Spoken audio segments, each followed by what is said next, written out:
Your mindset matters. Have you ever convinced yourself that you couldn't do something? Maybe it was to shoot a three-point shot at a basketball game. Or better yet, maybe you convinced yourself that you could do something, like juggle 3 oranges at a Toastmasters meeting. Whether you thought you could or you thought you couldn't, you were right.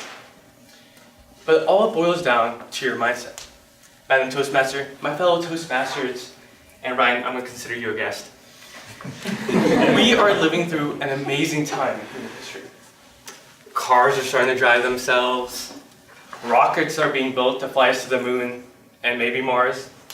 And technology is revolutionizing every part of our society, whether good or bad. But there's another segment in our society which isn't as nice as the innovative part. We struggle with the negativity. I sit in my classes and I hear people say this all the time. I hate my job! These kids are always on their phones. And my favorite, it's March and it's going to be 90 degrees this weekend. So why is there such a sharp contrast between these two very opposing viewpoints? It boils down to your mindset.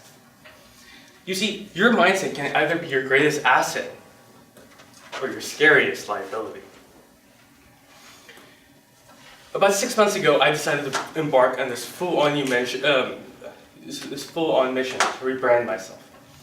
And I saw tremendous growth after I decided to switch from a fixed mindset into a growth mindset. The biggest part that changed was my viewpoint on what challenges meant. I always saw challenges as being something to be afraid of. Oh, I failed the test.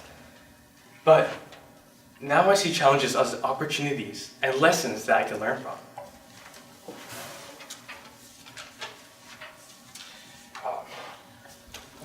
So why do some people have a fixed mindset?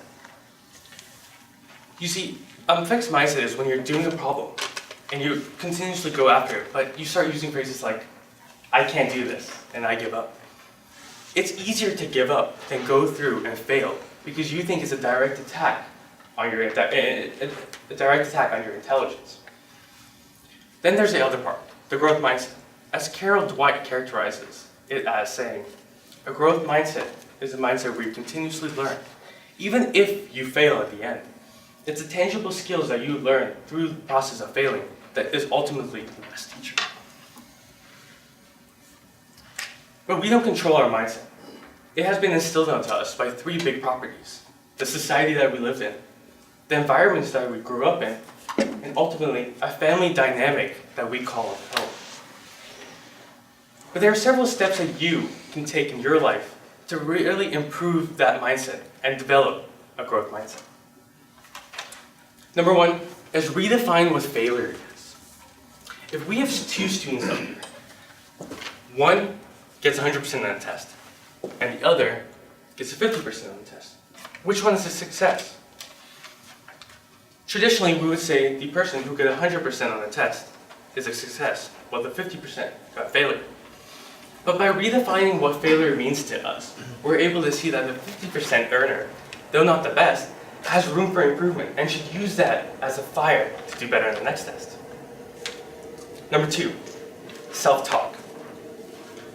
Whatever you speak will come true. If you speak out negativity, negative things start happening to you. Funny thing. My favorite quote is by Les Brown. In the beginning of his career, everyone considered him a broke man. Whereas he never saw himself as a broke man.